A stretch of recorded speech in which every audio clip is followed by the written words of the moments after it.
ये वही है। अच्छा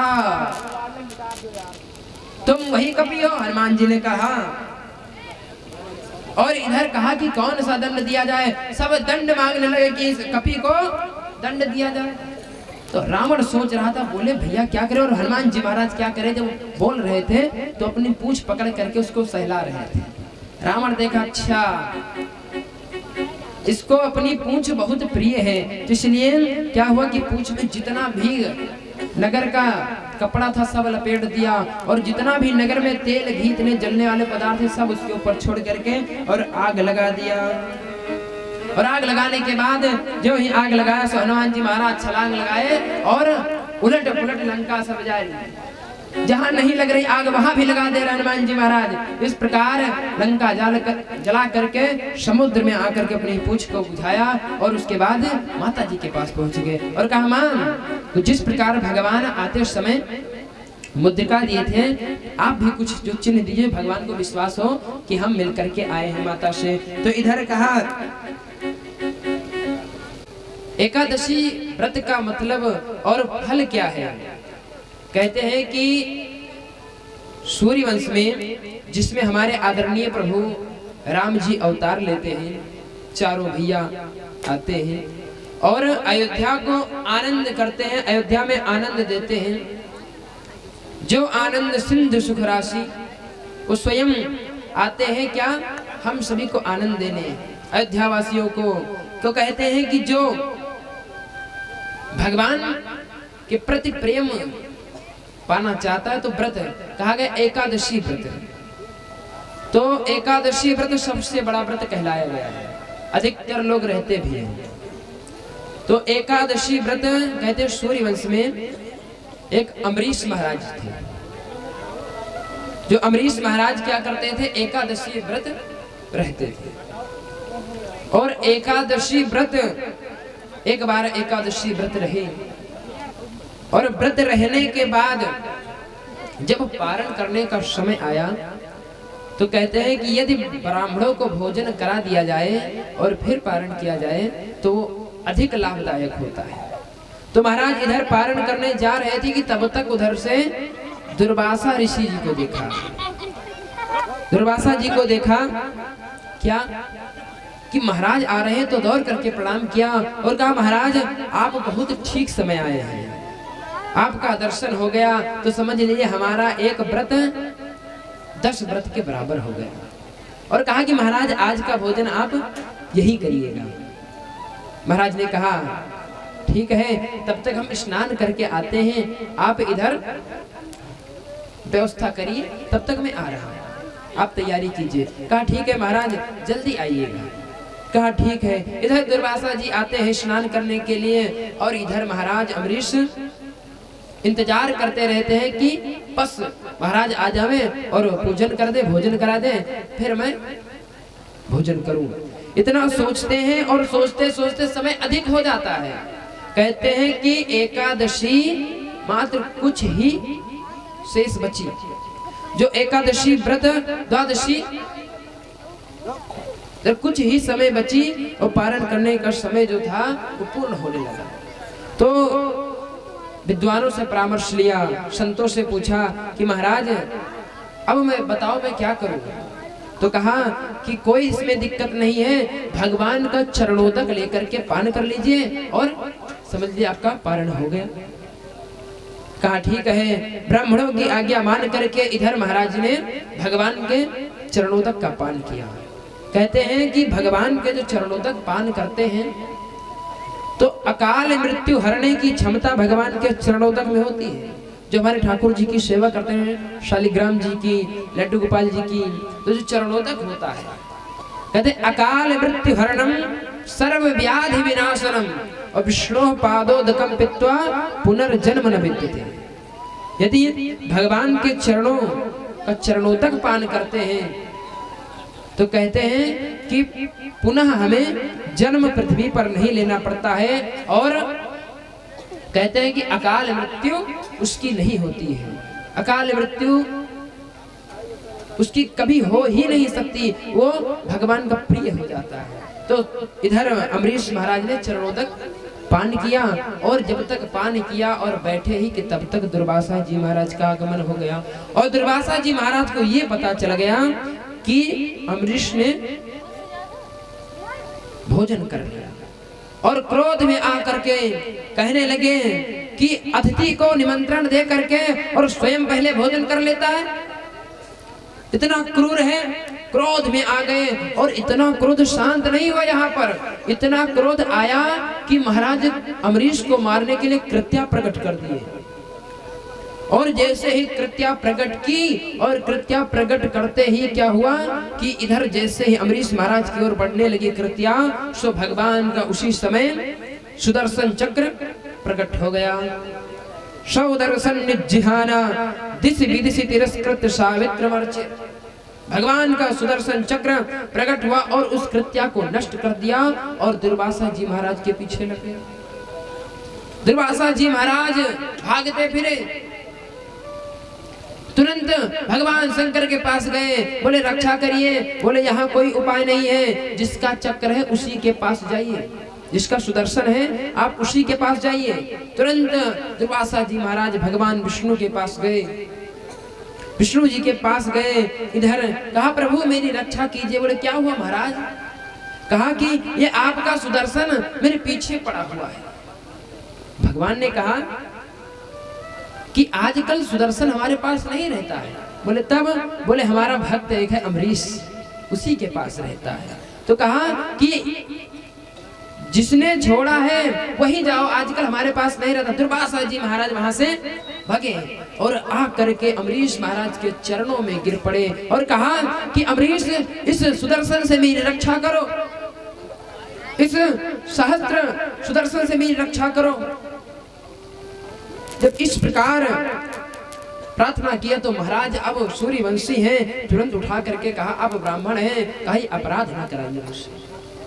और जैसे उठाया और सुदर्शन की स्तुति करते हैं, सुदर्शन नमस्तुभ्यम, कहा हे हजार दांतों वाले सुदर्शन आप शांत हो जाइए और ये ब्राह्मण है इनकी रक्षा कीजिए।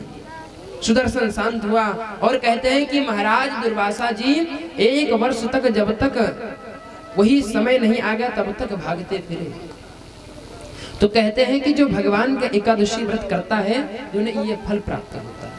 और कहते हैं भगवान से प्रेम, जब प्रेम की बात आती है तो अधिकतर लोग कहाँ की बात करते हैं? भगवान का विरह, जो प्रेम है कहते हैं कि जो भगवान ने ब्रजवासियों से किया, राधा जी से किया, गोपियों से, बछड़े से, भक्तों से, तो कहते हैं कि भगवान अब व्याख्यान कर रहे हैं। क्या हुआ कि जब भगवान इधर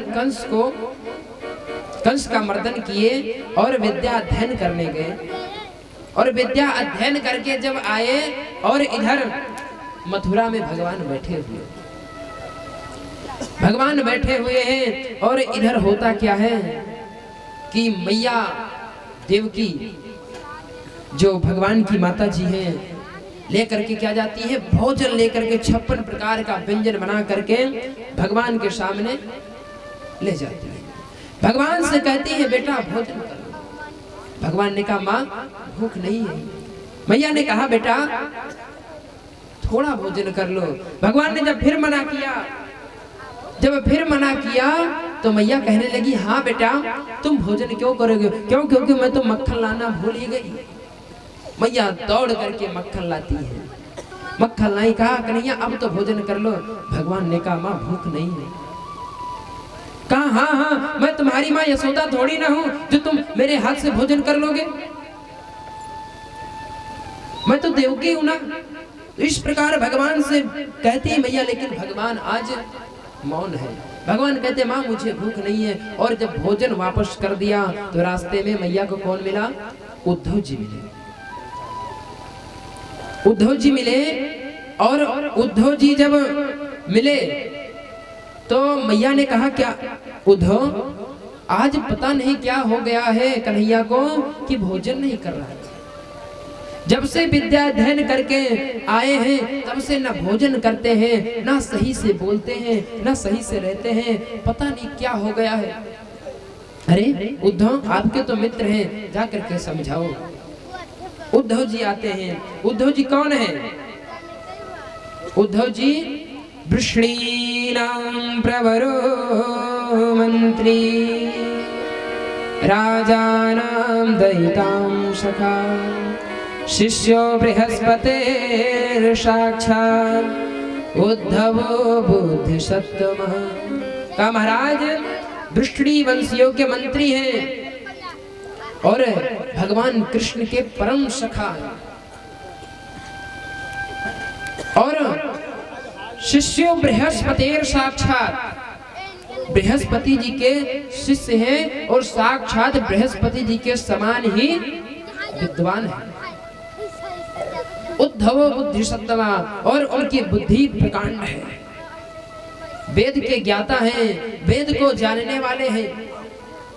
सो इधर मैया ने कहा जा करके आप समझाओ तो क्या पता भगवान भोजन कर ले। मैया इधर लौट आती हैं और उद्धव जी महाराज जाते हैं। कहा कन्हैया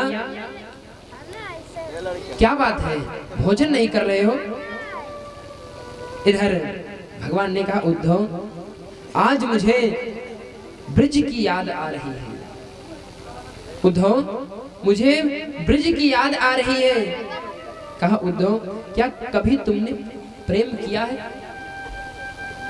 उद्धव जी ने कहा कि महाराज मैं ज्ञानी हूं और हमें प्रेम आता नहीं है, मैं ज्ञानी हूं।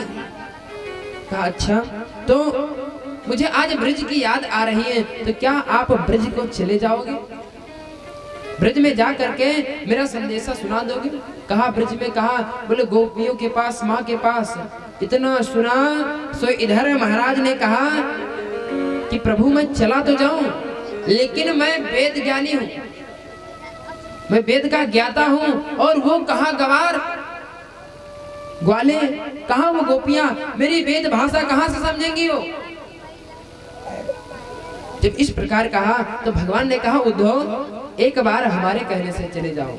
जानते हो उद्धव, जब मुझे जुकाम हो जाता था, जब मेरा स्वास्थ्य ठीक नहीं रहता था, तो माँ यशोदा सैकड़ों वैद्य को बुला लेती थी और सैकड़ों वैद्य को बुला करके मेरी चिकित्सा कराती थी। और जब भी मैं ठीक नहीं होता था तो जा करके मैया गौ के पूंछ से मेरी नजर उतारती थी और कहते उद्धव उन्हीं मैया के पास चले जाओ, उन ग्वाल बालों के पास चले जाओ जो हमसे कभी बिछड़ते नहीं थे। और हमने उनसे झूठ बोल दिया क्या कि परस्वा आगमिष्यामि, मैं परसों आ जाऊंगा, और आज वर्षों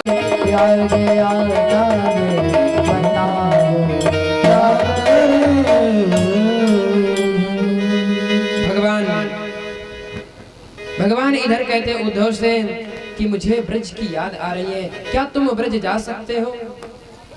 कहा घनश्याम ने उद्धव वृंदावन जरा जाना, वहां की गोपियों को ज्ञान का कुछ तत्व समझाना। विरह की वेदना में वो सदा बेचैन रहती है, तड़पती आह भर भर के यही गुणगान गाती है। क्या कि उद्धव तुम ज्ञानी हो, ठीक कहा, और जाकर के ब्रज में गोपियों को कुछ ज्ञान का तत्व समझाओ, जाओ जाकर के बताओ। क्यों? क्योंकि हमारे विरह में वो बेचैन रहती हैं और तड़पती आह भर भर के यही गुणगान गाती है प्रेम जगत में सार और कोई सार नहीं, मन कर ले प्रभु से प्यार और कोई प्यार नहीं। तो कहते हैं कि जाओ जाकर के उद्धव समझाओ। उद्धव ने कहा कि ठीक है कन्हैया, आप कहते तो मैं जा रहा हूँ। भगवान ने कहा ऐसे नहीं, अगर मेरे सिवा ब्रज में कोई देखना पसंद नहीं करता है, मेरे सिवा कोई देखना पसंद नहीं करता है, इसलिए ये मेरा पीताम्बर लेकर के जाओ। भगवान अपना पीताम्बर दिए हैं और उद्धव जी ने कहा उद्धव ने बढ़ करके अभी जाता हूँ वृंदावन, जरा देखूं कि कैसा है कठिन अनुराग का बंधन, है कैसी गोपियां जो ज्ञान बल को कम बताती हैं, निरर्थक लोग लीला का यही गुणगान गाती हैं। अरे कन्हैया मैं अभी जा रहा हूँ, गोपियों को ये लगता है कि ज्ञान प्रेम के आगे छोटा है, तो मैं जाकर के उनको अभी समझाता हूँ। इतना कह करके भगवान से चलते हैं उद्धव जी महाराज आगे। और उद्धव जी चलते हैं तो कहा, जब मथुरा से कुछ दूर चले तो वृंदावन नजर आया। वहीं से प्रेम ने अपना अनोखा रंग दिखलाया। जब उद्धव जी वहां से चलते हैं तो उद्धव जी चले और चलते ही देखा, जब ब्रज को देखा तो प्रेम वहीं से अपना रंग दिखाने लगा। क्या बिटप झुक झुक के कहते हैं, इधर आओ इधर आओ। और पपीहा पीह कहता है, जरा यह भी तो बतलाओ। बिटप अर्थात वृक्ष है, झुक करके कह रहे, अरे उद्धव इधर आओ, मैं बताता हूँ प्रेम क्या होता है। पपीहा जो पंछी हैं वो बोल रहे हैं, प्रेम की भाषा बोल रहे, कहते उद्धव इधर आओ हम समझाते हैं। और तो और वहां के जो कांटे हैं वो भी समझाने लगे उद्धव को। उलझ कर वस्त्र में कांटे लगे उद्धव को समझाने, तुम्हारा ज्ञान पर्दा फाड़ देंगे ये प्रेम दीवाने। कहा कि उद्धव, जिस प्रकार आपका ये वस्त्र कांटे में लग करके फट गया है, उसी प्रकार जो तुम्हारा ज्ञान है ना, ये फाड़ देंगे प्रेम दीवाने, इसलिए वहां मत जाओ, अभी लौट जाओ। नहीं माना और क्या चल दिया। और जब आगे चले तो कहते हैं कि महाराज इधर क्या स्थिति है, इधर क्या स्थिति है कि जितने भी बाल गोपाल हैं नित्य प्रातः आते हैं, जहां भगवान मथुरा का, जहां से मथुरा और गोकुल अलग है, वहीं आकर के बैठ जाते हैं। और क्या देखते हैं कि कन्हैया आज आएंगे, मेरे सखा आज आएंगे। और जब भगवान नहीं आते हैं तो इधर से क्या होता है कि दौड़ करके वापस जाते हैं कि बताते हैं जाकर के कि माँ कन्हैया आज भी नहीं आया। माँ आज भी वो झूठ बोल दिया। माँ हमसे कह करके गया था परसों आगमिष्यामि, मैं परसों आ जाऊंगा, और माँ आज वर्षों बीत रहे कन्हैया नहीं आया। जब इस प्रकार से नित्य प्रतिदिन आते हैं और लौट जाते हैं तो एक दिन आशा की किरण दिखी। क्या दिखा कि वही रथ, जिस रथ पर भगवान गए थे, अक्रूर जी लेने आए थे, वही रथ दिखा। सबने दौड़ लगा दी। एक आशा की किरण देखी, जितने भी ग्वाल बाल सबने दौड़ लगा दी। अरे मेरे कन्हैया आ गए, मेरे कन्हैया आ गए। एक भगवान का परम सखा है मधुमंगल, वो रुक गया। एक ने पूछा, अरे तुम नहीं चलोगे? बोले मैं नहीं जाऊंगा। कहा क्यों? कहा कन्हैया हमसे झूठ बोला है, बोला था परसों आ जाऊंगा और अभी तक नहीं आया है, और आएगा तो सबसे पहले मैं उसे डांटूंगा, फिर मैं उससे बात करूंगा, नहीं तो मैं बात नहीं करूंगा उससे। कहा ठीक है भैया, तुम्हें रुकना है तुम रुको, मैं तो नहीं रुक सकता। सबने दौड़ लगा दी। और जब दौड़ लगाए तो देखा कि सबसे आगे आगे मधुमंगल ही दौड़ रहा है। कहा अरे मधुमंगल, तुमने कहा था कि मैं नहीं जाऊंगा। कहा अरे वो बात छोड़ो, मेरा कन्हैया इतने वर्षों बाद आ रहा है तो सबसे पहले मिल तो लूं, मैं कन्हैया से मिलूं तो।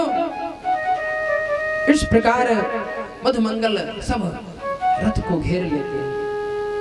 और जब रथ को घेर लिया और जैसे ही पट खुला, और पट खुला तो भगवान का पीतांबर दिखा, जो सब प्रसन्न हो गए और कहने लगे कन्हैया हमारे आ गए। और जब उद्धव जी बाहर निकले तब भी प्रसन्न है, लेकिन जब ध्यान से देखा तो कहा ये हमारे कन्हैया नहीं हो सकते, ये हमारे कन्हैया नहीं है। कहा क्यों? बोले यदि हमारा कन्हैया होता तो इस तरह बैठा नहीं रहता, वो दौड़ करके गले लग जाता। और ब्रिज के लोगों की क्या हालत हो गई है, क्या दशा हो गई है। ब्रिज के बिरही लोग दुखारे, ब्रिज के बिरही लोग दुखारे, बिन गोपाल ठगे से ठाड़े, बिन गोपाल ठगे से ठाड़े, तन दुर्बल अतिकारे, ब्रिज के बिरही लोग दुखारे, ब्रिज के बिरही प्रकार दिखे इतना दुबला हो गया। जो भगवान मक्खन खिला करके गए थे आज सब पतले पतले घूम रहे और तन दुर्बल अति कारे और भगवान की याद में सब काले हो गए। और कहते इधर माता यशोदा का क्या हाल है।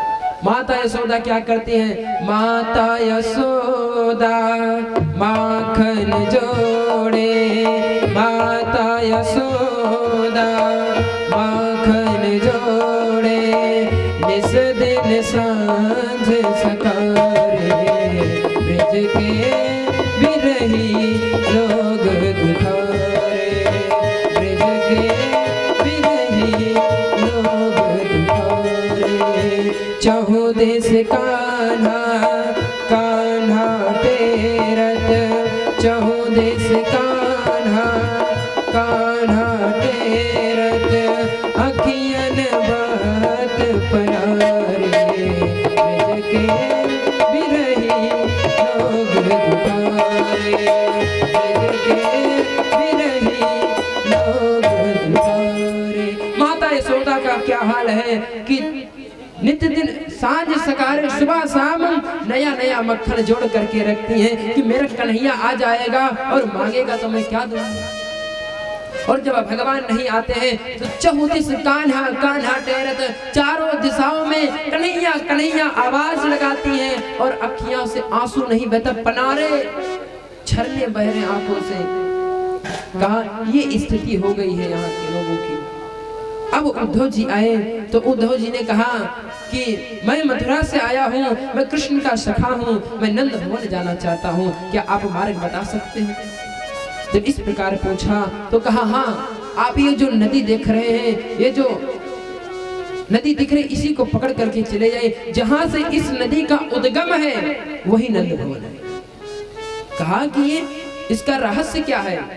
कहा इसका रहस्य यही है कि जब से हमारे कन्हैया छोड़ करके हम सभी लोग को गए हैं तब से सैकड़ों लाखों गैया, सैकड़ों गोपियां, ग्वाल बाल, माता यशोदा सब आकर के नंद भवन के चौखट पर रुदन करती है और ये उन्हीं की आंखों के आंसू हैं, ये सब उन्हीं के आंखों के आंसू हैं और वही धार बन करके निकली है। तुम चले जाओ, पहुंच जाओ। सब ग्वाल बाल साथ में कहा चलो हम छोड़ देते हैं। उद्धव जी को लाया और कहा वो रही माता यशोदा। माता यशोदा को देखा तो उद्धव जी ने प्रणाम किया। कहा माँ प्रणाम, मैं मथुरा से आया हूँ, मैं कृष्ण का सखा हूँ, मैं बृहस्पति जी का शिष्य हूँ। भैया कुछ नहीं बोली। फिर कहा ग्वाल ने कहा कि थोड़ा तेज बोलो, मैया कम सुन पा रही है। तो कहा मैया प्रणाम, मैं मथुरा से आया हूँ, मैं कृष्ण का सखा हूँ, बृहस्पति जी का शिष्य हूँ, उन्होंने मुझे भेजा है, संदेशा लाया। मैया कुछ नहीं बोली। कहा और जोर से बोलो। जब फिर कहा भैया प्रणाम, मैं मथुरा से आया हूँ, कृष्ण का सखा हूँ, बृहस्पति जी का शिष्य हूँ, मैं संदेशा लेकर के आया हूँ। मैया ने कहा आहिस्ता बोलो, नहीं तो मेरा लाला सो रहा है, उठ जाएगा और अभी उठ जाएगा, माखन मांगेगा तो मैं कहां से ला करके दूंगी। और तब तक देखा कि कौन आ गए? नंद बाबा आ गए। नंद बाबा को प्रणाम किया और प्रणाम करके बैठते हैं। भोजन किया, रात्रि में खूब उपदेश किया। उद्धव जी ने कहा कि आप लोग जिसको अपना बेटा समझ रहे हैं वो तो भगवान है, वो किसी से प्रेम नहीं करता है। कहते न माता न पिता तस्या न भार्या न सुतादया, वो न माता से प्रेम करता, न वो किसी का माता है, न वो किसी का पिता है, न उसकी कोई पत्नी है, न उसका कोई संतान है, कोई कुछ नहीं है, वो किसी से प्रेम नहीं करता है। खूब उपदेश किया, लेकिन कहा जो भी है वो तो मेरा बेटा है। और प्रातः काल हुआ, कहा कि मैं जमुना जी का दर्शन करना चाहता हूँ, मैं गोपियों से मिलना चाहता हूँ। इधर उद्धव जी निकलते हैं, उद्धव जी निकल रहे हैं कि तब तक इधर क्या दिखा कि रथ आगे बढ़ते हैं कि जब तक देखा कि जितनी भी गोपियां हैं सब किशोरी जी को घेर करके बैठी हुई है और खरी खोटी भगवान को सुना रही है। भगवान को नहीं, समझ लीजिए